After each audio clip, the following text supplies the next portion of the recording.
Capítulo 55. La campaña de las Orcadia, parte 3. La isla de Corfesa, 21 de septiembre de 1942. Con la destrucción de las fuerzas de Gisco, la isla estaba virtualmente indefensa, a excepción de algunos cañoneros, destructores y un par de submarinos. Al teniente general Tyrion Vale se le otorgó un ascenso de campaña a general y organizó las defensas de la isla. Poseía 28.000 soldados y reclutó a otros 2.300 conscriptos, 1.200 marineros para ayudar en la defensa y presionó a 800 oficiales de policía y a la policía armada para defender el territorio. En total, contaba con 32.300 soldados para defender la isla, a los cuales dividió en guarniciones para custodiar el este, centro y oeste de Corfesa. Tyrion logró evacuar la mayoría de las aeronaves de la isla Orel y las ubicó en varios aeródromos a lo largo de Corfesa. La fuerza de invasión de Graf Alcas se dividió en 3 sectores operativos. Primer sector. La 24 División desembarcaría en la ciudad oriental de Trovan, avanzando para atacar Gustavia, la capital colonial, y Mitresa, una ciudad considerable al oeste. Segundo sector. Involucraría a las divisiones de infantería 9 y 16, lideradas personalmente por el comandante de la fuerza de invasión en Corfesa, el teniente general Aníbal Bosch.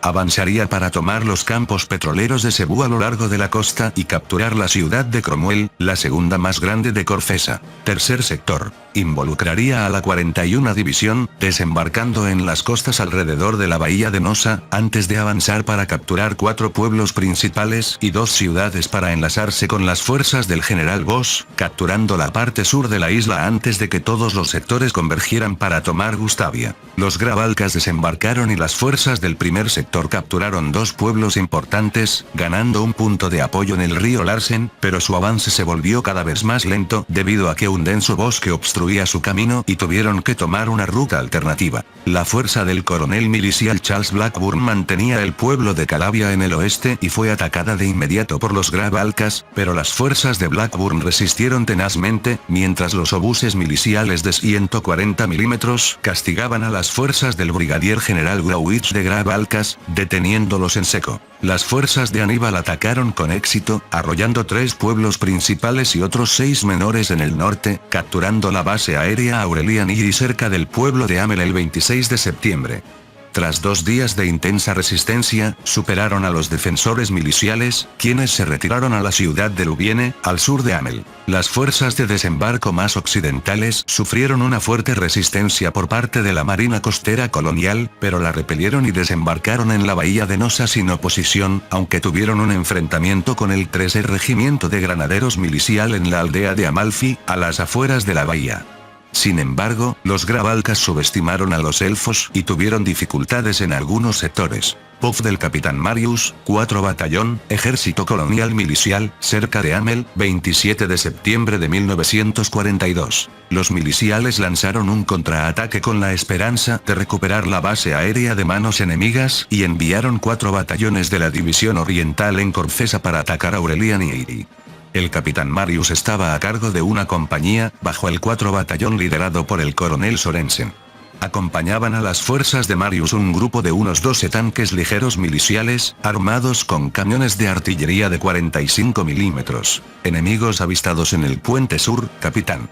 Informó un soldado raso. Muy bien, nos enlazaremos con las fuerzas del teniente coronel Carson lejos del puente, tomaremos el puente mediante un asalto. Dijo Marius. Ordenen a los hombres que se preparen, expulsaremos a esos bastardos de Amel. Ordenó Marius mientras subía a su jeep. En 1 hora, se unieron a las fuerzas del teniente coronel Carson. Crabom. Los obuses miliciales comenzaron a bombardear la base aérea. Los miliciales lograron reunir 42 obuses, incluso algunos modelos antiguos, y castigaron la base. Los Graf Alcas parecían haber subestimado a los miliciales. Si se aprovechaba bien la oportunidad, podrían recuperar el aeródromo. Esa es nuestra señal. Avanzad. Gritó Marius mientras amartillaba su subfusil. Los soldados miliciales comenzaron a enfrentarse a los Graf Alcas que custodiaban el puente. Se desató un feroz tiroteo. Los hombres de Marius tomaron posiciones entre unas pequeñas chozas que ofrecían buena cobertura contra las balas enemigas. Mueran, bastardos. Gritó un soldado mientras disparaba su rifle. Necesito un maldito cargador. Dijo otro. Aquí tienes. Esta cosa maldita se ha encasquillado. Exclamó un cabo. No se rindan, hombres. Métanles una bala en el cráneo. Pagarán por invadir esta isla olvidada por Dios. Gritó Marius mientras abatía a un soldado enemigo con su subfusil. Al ataque. Gritó Marius mientras sus hombres cargaban hacia el puente, tomando a los defensores por sorpresa. Ordenen a los tanques ligeros que asalten. El suelo retumbó ligeramente cuando los tanques ligeros miliciales entraron en escena. Aunque no eran tan sofisticados como los tanques medianos de Graf Alcas, al menos los miliciales ahora tenían blindados. Marius trepó al tanque que iba a la cabeza. Conduce directo hacia allá. Dale un infierno a esos bastardos. Dijo Marius mientras manejaba la ametralladora del tanque junto a la escotilla del comandante. Ratatatatatata. ¡Ah! Mueran, escorias chupópteras. Gritó Marius mientras acribillaba a un enemigo que se aproximaba. Tomen el puente. Conductor. Pasa por encima de esos tontos. Entendido, capitán. Respondió el conductor desde abajo. Los tanques miliciales rompieron las defensas enemigas y avanzaron rápidamente hacia la base aérea. El cañón de 45 milímetros destrozaba la mayoría de los vehículos blindados de Graf Alcas y, por primera vez en mucho tiempo, el enemigo temió a los elfos. Entonces. Aviones enemigos. Gritó un soldado. Maldita sea. Exclamó Marius. Se escucharon silbidos mientras los bombarderos en picado enemigos bombardeaban la columna milicial y los cazas ametrallaban a los hombres, matando a muchos en el proceso. Pagarán por esto. Gritó Marius mientras, furioso, agarraba la ametralladora y la recargaba. Al final, las fuerzas miliciales rompieron las defensas y, justo cuando entraban en el aeródromo, llegaron las fuerzas principales de Aníbal. Tras una feroz batalla donde los Graf Alcas sufrieron varias bajas, Aníbal recuperó el control de la situación y obligó a los elfos a retroceder, destruyendo varios tanques ligeros y vehículos blindados miliciales con la llegada de elementos de la 32 División blindada a las afueras de Amel.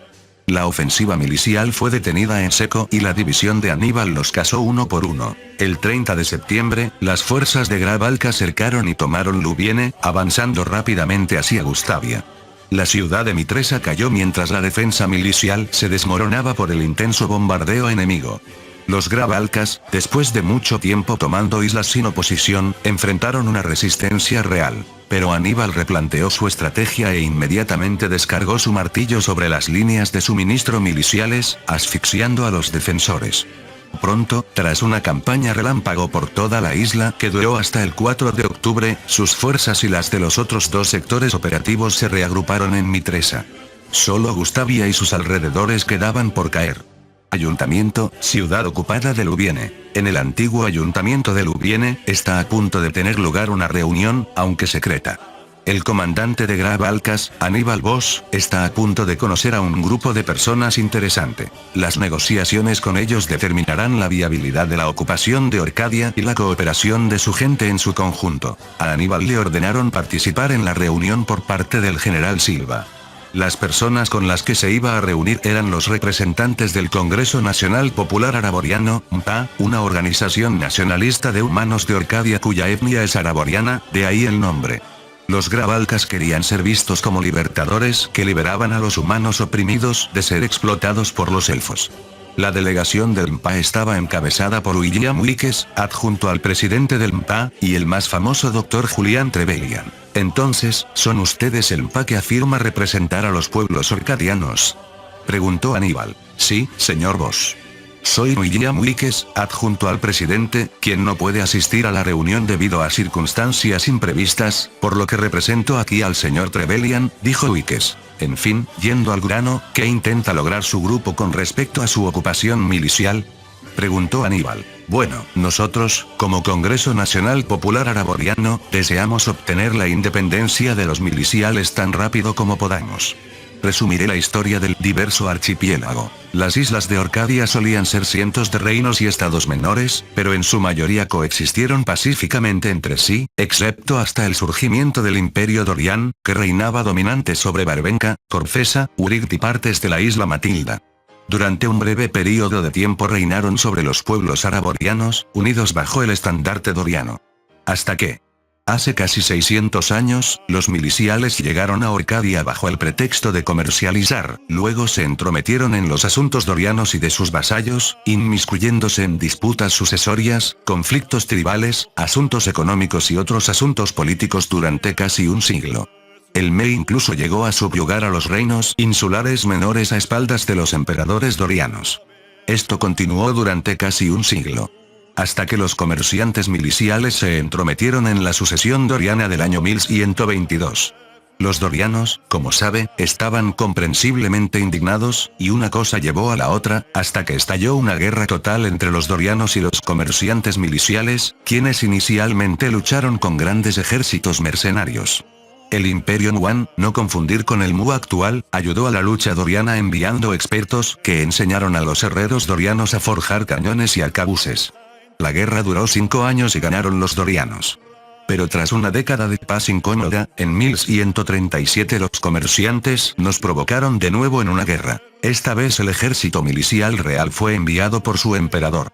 Los dorianos resistieron tanto como pudieron, pero fueron derrotados en la Segunda Guerra Milicial Doriana y su poder se redujo.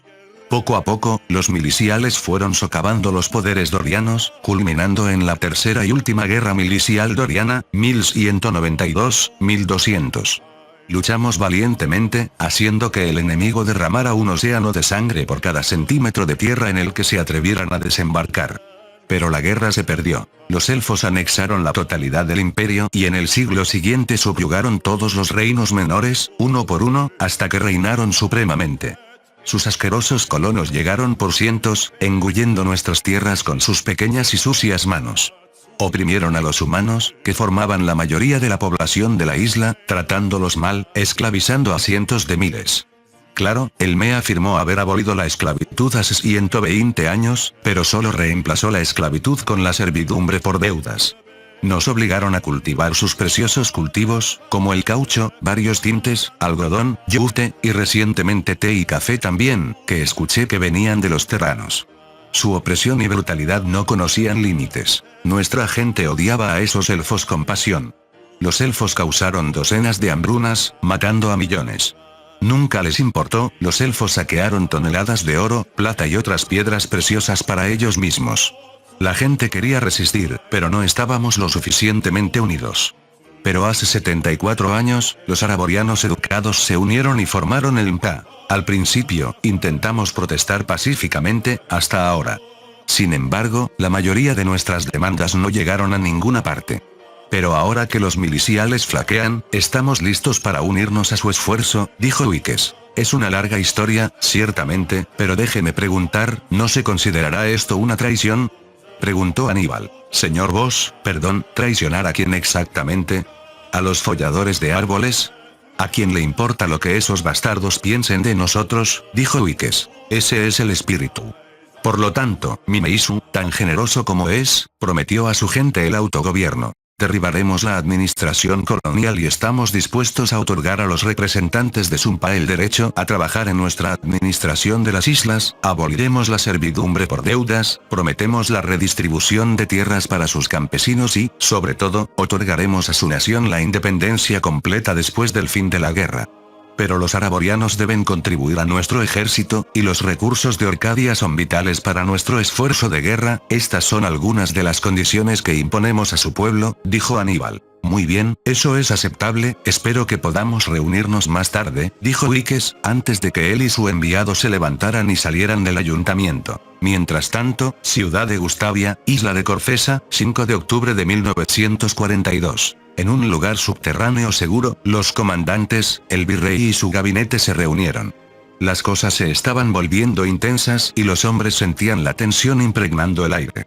Gustavia había sido objeto de bombardeos por parte de bombarderos enemigos durante los últimos 2 días, especialmente por la noche.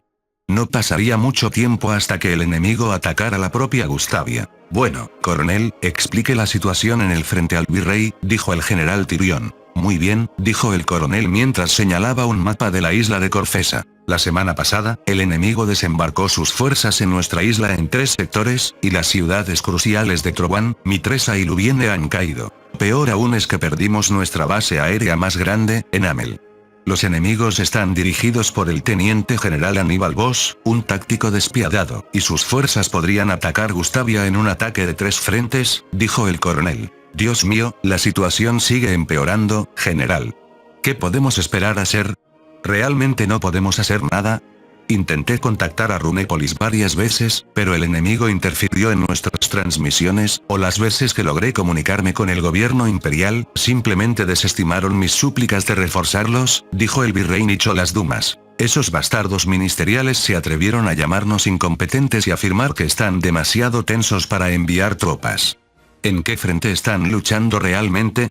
Definitivamente tienen reservas considerables, ¿no pueden al menos molestarse en enviar unidades de defensa territorial?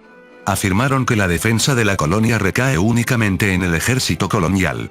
Malditos bastardos y su burocracia, dijo Tyrion. Sentirán el dolor cuando nuestros envíos de oro y petróleo se detengan. Para entonces será demasiado tarde, quizás ellos, Gravalcas, pretenden invadir el mundo central por completo. Deberían, nuestros descifradores de códigos interceptaron sus transmisiones de radio. Escuchamos que otro destacamento de Gravalcas de más de 180.000 hombres viene a unirse al actual grupo de ejército de Gravalcas en el archipiélago, y la posibilidad de que sus fuerzas del Pacto Ragna se unan aquí también, por supuesto que planean invadir el mundo central, dijo Tyrion. Para empeorar las cosas, han surgido nuevos rumores inquietantes. ¿Qué rumores?, preguntó Dumas. El grupo rebelde conocido como Congreso Nacional Popular Araboriano ha hecho contacto con el teniente general Bosch y aparentemente planea incitar una rebelión humana, dijo Tyrion. ¿Qué? Maldita sea, esos subhumanos inmundos se atreven a traicionarnos en este momento de necesidad. Humanos, Dios, los odio tanto, qué criaturas tan despreciables y escoria traidora. Esto es lo que sucede cuando damos a los esclavos un poquito de libertad, dijo Dumas. Virrey, por favor tenga cuidado, no podemos arriesgarnos a enfurecer a nuestros soldados humanos para que se rebelen. Sí, tienes razón. ¿Tus hombres han fortificado la ciudad tanto como pudieron?, preguntó Dumas. Lo hice.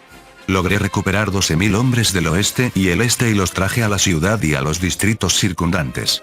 He posicionado tantos obuses, cañones antitanque y tanques ligeros como hemos podido. También movilicé los minúsculos aviones de combate que tenemos. Tenemos un par de monitores fluviales y 3 corbetas en el puerto de la ciudad. Eso es todo. Pero los Gravalcas, muy probablemente, desplegarán una gran fuerza, a juzgar por el torrente de refuerzos que han recibido, el enemigo podría traer hasta 60.000 hombres. Que Dios nos salve a todos.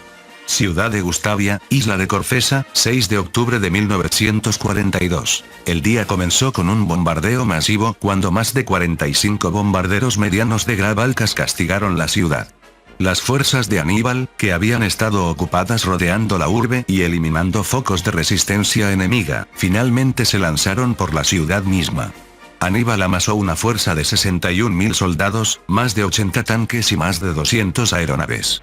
Una pequeña flotilla de un crucero ligero y 4 destructores también estaba en camino.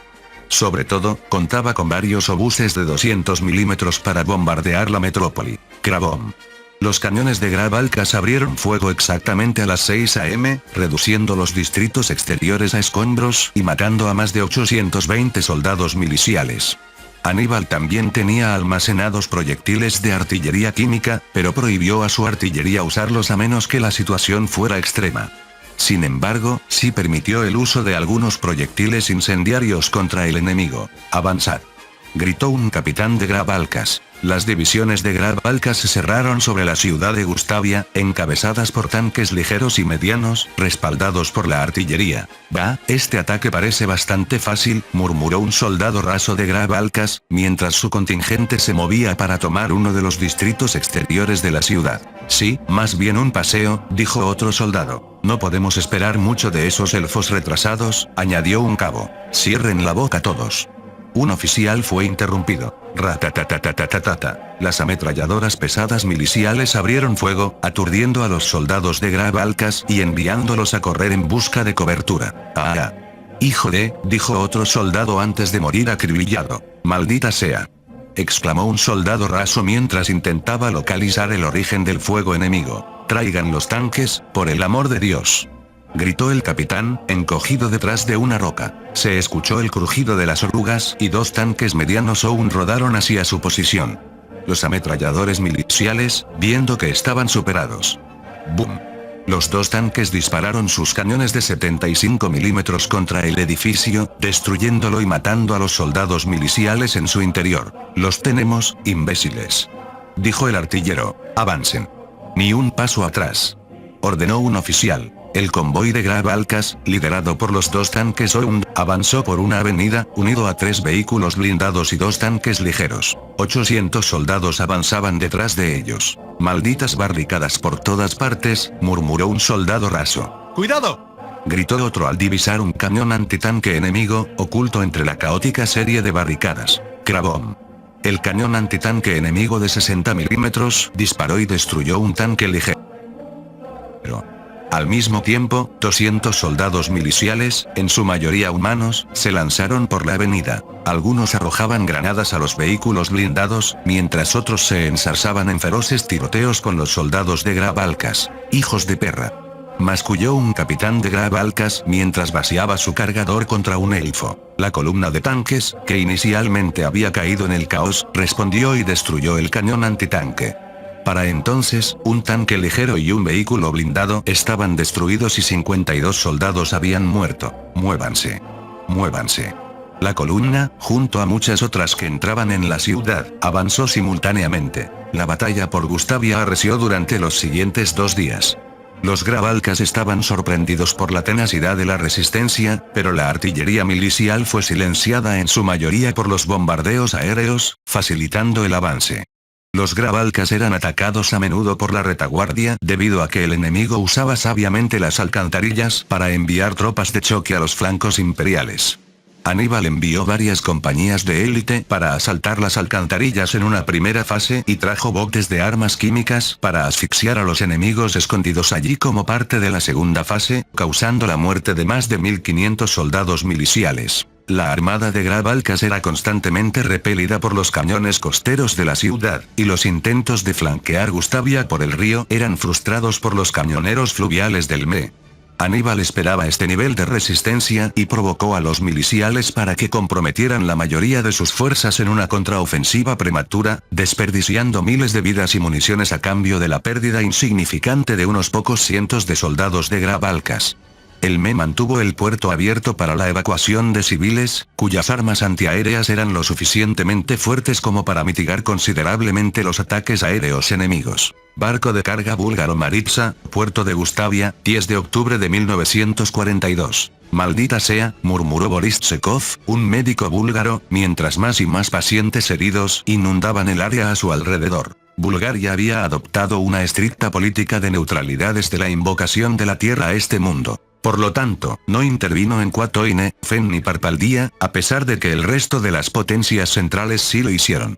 El gobierno búlgaro simplemente buscaba fomentar lazos diplomáticos con otras naciones del Nuevo Mundo, como muy el Sacro Imperio Milicial, y asegurar el suministro de minerales. Bulgaria participaba activamente en la diplomacia mundial, y algunos misioneros cristianos búlgaros eran muy activos en el mundo y habían establecido una pequeña misión en Orcadia. Los búlgaros eran muy respetados por los humanos locales, y las relaciones entre Bulgaria y el ME eran sorprendentemente buenas desde 1938, aceptando estos últimos exportar caucho, fosfatos y piritas de azufre a bajo costo a cambio de tabaco búlgaro barato. El rakia búlgaro también era muy popular y, a menudo, Bulgaria actuaba como intermediario entre la Liga de Naciones y el ME, pero el ataque de Grab Alcas lo había cambiado todo. 3 barcos de carga búlgaros estaban atrapados en el puerto, y lo que debían ser naves de carga actuaban como improvisados barcos hospital, ya que los hospitales de la ciudad rebosaban con cientos de civiles heridos y mutilados. Particularmente, el ataque con gas mostaza afectó a más de 1300 civiles. «Doctor. Las heridas en el pie de este hombre son graves», gritó una enfermera mientras ella y su grupo de civiles traían a un soldado milicial que se retorcía en una camilla. «Ah. Duele como el infierno». «Ah. Dios mío, su pie», dijo Tsekov. El pie del soldado había sido atravesado por un enorme fragmento de metralla. Tsekov corrió hacia el hombre. «Ah, de duele. Cálmate, soldado, respira profundo, respira profundo». «Gracias a Dios no te lo sacaste, tenemos que detener la hemorragia», dijo Tsekov mientras se arrodillaba junto al soldado y comenzaba a hacer un torniquete apresurado. «Ah. Respira profundo, soldado, inhala y exhala, ¿me oyes? Voy a limpiar la herida y tienes que mantener la calma. Dijo Tsekov mientras empezaba a limpiar la herida ensangrentada. Mierda. Tenemos que llevarlo a cirugía. Enfermera. Llévalo con el doctor Vasilev para cirugía. Gritó Tsekov mientras entraban más y más heridos. Alrededor del muelle y del almacén, aquello era el infierno en la tierra. Docenas de soldados miliciales heridos y civiles, elfos y humanos por igual, se amontonaban en los muelles. Inicialmente, se suponía que Tsekov y su equipo de médicos trabajarían en el hospital misionero de la ciudad, unos 8 médicos y 20 enfermeras. Tsekov logró asegurar la ayuda de 4 médicos miliciales adicionales de un hospital destruido y establecieron un hospital de campaña entre el almacén y los muelles. ¡Ah! ¡De duele! No puedo soportar esto más. Krabom. Corran por sus vidas. Que alguien me salve. Los bastardos de Grabalkas comenzaron a fijar como objetivo también el hospital de campaña, a pesar de que esto era una violación directa de las órdenes de Aníbal, los pilotos de la Fuerza Aérea Naval no se molestaron en acatarlas y atacaron despiadadamente el lugar. Otras 12 personas murieron. Los enemigos ametrallaron a los civiles heridos. Maldita sea, esto no puede continuar, dijo Tsekov. Él también sentía el peso de la situación. Años atrás, había perdido a su hermano mayor, Simeón Tsekov, a manos de los parpaldianos cuando atacaron el transatlántico en el que viajaba. ¿Sufriría Boris el mismo destino? Un momento, pensó Tsekov. ¿Dejarían de atacar si demostramos que somos neutrales? Si es así. Vasily. Trae la bandera del Maritsa. Ordenó Tsekov. ¿Perdón? ¿Qué dice, doctor? Trae la maldita bandera. Podrían detener el ataque si probamos que somos neutrales. Gritó Tsekov. En cuestión de minutos, parte de la tripulación recuperó una bandera búlgara de repuesto de la bodega de carga del Maritsa y corrió hacia Tsekov, quien los esperaba junto a otros 5 civiles. Extiendan la bandera a lo largo y ancho. Puede que la vean y dejen de atacarnos. Dijo Tsekov. Los civiles y el doctor corrieron y sujetaron los extremos de la bandera búlgara, que era lo suficientemente grande como para ser vista desde el aire. Los pilotos de Grabalkas vieron a la gente abajo luchando frenéticamente por desplegar una bandera. Dios, más vale que esto nos salve, pensó Tsekov mientras veía a 3 aviones enemigos notar la bandera y lanzarse en picado hacia ellos. Ratatatatata. ¡Ah! ¡Oh no! El enemigo ignoró por completo la bandera y ametralló la zona. Los otros 5 civiles murieron y Tsekov apenas escapó con vida. ¡No! ¡Malditos sean esos hijos de perra! Gritó Tsekov al ver morir frente a él a los 5 civiles que habían confiado sus vidas en su plan. Tsekov cayó de rodillas al ver la desesperanza y la atmósfera de miedo, pérdida y dolor que lo rodeaba. No había nada que pudiera hacer, ya no. Entonces, el sonido de los motores de los aviones resonó en el aire y Tsekov miró hacia arriba. 5 bombarderos medianos enemigos llegaron y realizaron un bombardeo en alfombra sobre el almacén y los alrededores, matando a Tsekov. La mayoría de los soldados heridos y civiles fallecieron, así como varios civiles y enfermeras búlgaras. Más tarde esa noche, algunos infantes de marina de Grabalkas desembarcaron y llevaron a cabo una masacre brutal, rematando a los médicos y pacientes que quedaban en el cascarón bombardeado del almacén. Más de 182 pacientes y médicos fueron asesinados esa noche. El teniente general Aníbal estaba indignado con la marina por desobedecer sus órdenes de no atacar hospitales de campaña, viéndolo como una afrenta personal. Castigó severamente a los soldados de la Fuerza de Desembarco Naval y a los pilotos involucrados, sometiéndolos a un tribunal de campo y ejecutando a 22 de ellos por pelotón de fusilamiento. Aún así, esta masacre manchó la reputación de Grabalkas en todo el mundo. No solo eso, sino que tensó ligeramente las relaciones entre el ejército y la armada de Grabalkas, rompiendo la poca confianza que habían construido. Los combates en la isla terminaron el 12 de octubre, cuando el general Tyrion ordenó la rendición de los 10.800 soldados restantes que defendían Gustavia, viendo el enorme costo humano en el lado milicial. Palacio del Virrey, Gustavia, 12 de octubre de 1942. Un silencio pesado colgaba sobre el Palacio del Virrey, el edificio más glamuroso y maravilloso de toda Gustavia. Sus paredes de blanco perla brillaban bajo la luz del sol matutino. Los centinelas de Grabalkas se mantenían rígidos mientras 2 autos miliciales se aproximaban lentamente, seguidos por un lamentable séquito de tropas de escolta. En lugar de la bandera milicial, ondeaban dos banderas blancas. Dos hombres bajaron de los vehículos, el virrey Dumas y el general Tyrion. Ambos estaban exhaustos hasta los huesos. Tras días de lucha y retirada, no habían comido adecuadamente desde que comenzó el asedio. Guardias. Atención. Ordenó el capitán de Grabalcas.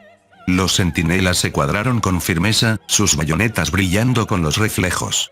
Sin saludos, sin charlas, solo silencio. Entonces, un hombre de aspecto dócil se les acercó. Bienvenidos, caballeros.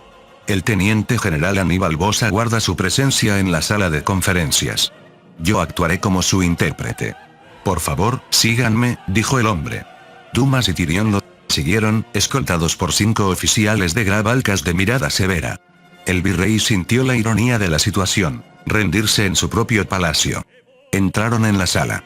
No había murmullos ni cotilleos, solo un silencio absoluto. El teniente general Aníbal dejó lo que estaba haciendo para mirar a los dos recién llegados. Tomen asiento, caballeros, dijo el intérprete. Tanto el virrey como el general se sentaron. Ambos han venido, uno como la autoridad suprema de gobierno de la isla y el otro como su comandante. No perderé tiempo con cortesías. Sus fuerzas están más allá del agotamiento, su capital es bombardeada día y noche y mis hombres han bloqueado todas las salidas posibles. Lo que vamos a tratar aquí no es una negociación, sino una conclusión, una realidad sombría para ustedes, tal vez, sentenció Aníbal. El intérprete tradujo al milicial para Tyrion y Dumas. Soy consciente de la situación. He recibido el informe. Pero mis hombres siguen en armas, manteniendo el orden y cumpliendo sus juramentos como soldados de la patria milicial. No debe confundir nuestra posición con una falta de disciplina, respondió Dumas. Ah, sí, disciplina. Es la única razón por la que estamos parlamentando aquí ahora mismo. Los ejércitos sin disciplina colapsan, no vale la pena luchar contra ellos. Su necedad los lleva a su fin.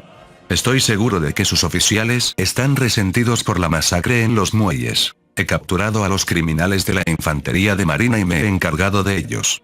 Estoy listo para enfrentar mis errores, después de todo, ¿no puedo huir de ellos? ¿Qué hay de ustedes?, preguntó Aníbal. El nivel de sed de sangre mostrado por ellos me aborreció hasta lo más profundo de mi ser. Estoy profundamente entristecido, dijo Tyrion. Continuar la resistencia no cambiará el destino de Corfesa, pero sí cambiará el número de tumbas que habrá que cavar. Les ofrezco la oportunidad de evitar eso. Solo necesito 2 firmas para detener este conflicto, dijo Aníbal. Me está pidiendo que rindan no solo a un ejército, sino a toda una administración colonial que ha existido por generaciones. Me pide que entregue 3 siglos de autoridad con una pluma y unas pocas frases. Es demasiado, incluso para que un virrey lo acepte, replicó Dumas. Lamentablemente, los imperios, o las naciones en general, no se miden por su antigüedad, sino por su mérito y su capacidad para resistir a un invasor hostil como yo. Esas generaciones a las que se refiere no son más que un retraso. Cuanto más tiempo permanezca este papel sin firmar, más de sus hombres morirán por algo que ya es pasado. Si firmo, ¿qué pasará con mis hombres que lucharon confiando en mí? No puedo dejarlos en una paz apresurada que los entregue al caos y la venganza. «Deseo saber qué será de ellos», preguntó Tyrion. «Caballeros, serán licenciados del servicio, desarmados y detenidos en un campo de prisioneros de guerra. Soy un hombre de palabra, general, no soy un traidor que dice una cosa y hace otra como la marina. Mis hombres impondrán la ley marcial en la isla, por orden de mi superior, el general Fernando Silva. Habrá un toque de queda de 1 semana y mi policía militar patrullará las calles. Puedo asegurar el buen trato a sus hombres. Estoy impresionado por su tenacidad. Esta batalla ha destruido mis prejuicios de que los elfos eran cobardes. Esa es toda la garantía que puedo ofrecer», concluyó Aníbal. Dumas y Tyrion se miraron y asintieron. No tenía sentido seguir resistiendo. Entonces entienda esto. No me rindo porque crea en su causa, o porque crea que Corfesa estará mejor en sus manos. Me rindo porque mi deber no es ganar, sino velar por las vidas de las que soy responsable y, como dicta mi obligación, cuidar de los hombres que lucharon bajo mi mando, dijo Tyrion. Decreto la rendición de todos los soldados miliciales y el personal asociado en la isla de Corfesa, por el poder que me ha sido otorgado como virrey por su majestad, el emperador, declaró el virrey. A ambos se les entregó una pluma estilográfica negra y firmaron el documento sobre la mesa, con 2 copias. Una en Grabalcan y otra en milicial. Con esta firma, el ejército imperial de Graf Alcas asume el control sobre Corfesa y aceptamos por la presente la rendición de la administración y el ejército colonial, dijo Aníbal mientras seguía el ejemplo firmando los documentos. Por lo que valga, general, luchamos mientras fuimos capaces, dijo el virrey. Por eso es que todavía están vivos, respondió Aníbal. Con la rendición, el ejército de Graf Alcas tomó el control total del enorme archipiélago tras 2 meses de combate. Los focos de resistencia milicial en la isla Matilda fueron aplastados al final del mes siguiente. Con la conquista de Orcadia, la maquinaria de guerra de Graf Alcas ganó un activo masivo y cientos de barcos transportarían carga entre el archipiélago antes de fin de año. Los Graf Alcas disolvieron la administración colonial milicial y nombraron a miembros del MPA para reemplazarlos, ganándose el favor del MPA y de la mayoría de los humanos de Orcadia. El Sacro Imperio Milicial se dio cuenta de su error demasiado tarde. Su respuesta letárgica a los informes iniciales de la invasión les costó una colonia preciosa. La metrópoli perdió el suministro de petróleo, gas, caucho y valiosos minerales. Además, varias fábricas de armas y miles de equipos valiosos fueron abandonados y capturados por el enemigo. Por ello, el Sacro Imperio Milicial no tuvo otra opción que aceptar ser incluido en el programa de préstamo y arriendo estadounidense el mes siguiente. Bulgaria, por su parte, estaba indignada con el enemigo por ignorar su neutralidad y atacar una misión financiada por el gobierno. Por lo tanto, el zar búlgaro Boris III declaró la guerra a Graf Alcas y se unió a los aliados. Más de 12.000 soldados búlgaros fueron enviados a la segunda civilización como parte de una oleada venidera, justo a tiempo para la ofensiva aliada de la Operación Barbarroja. Fin del capítulo 55. El link a la historia del autor estará en la descripción.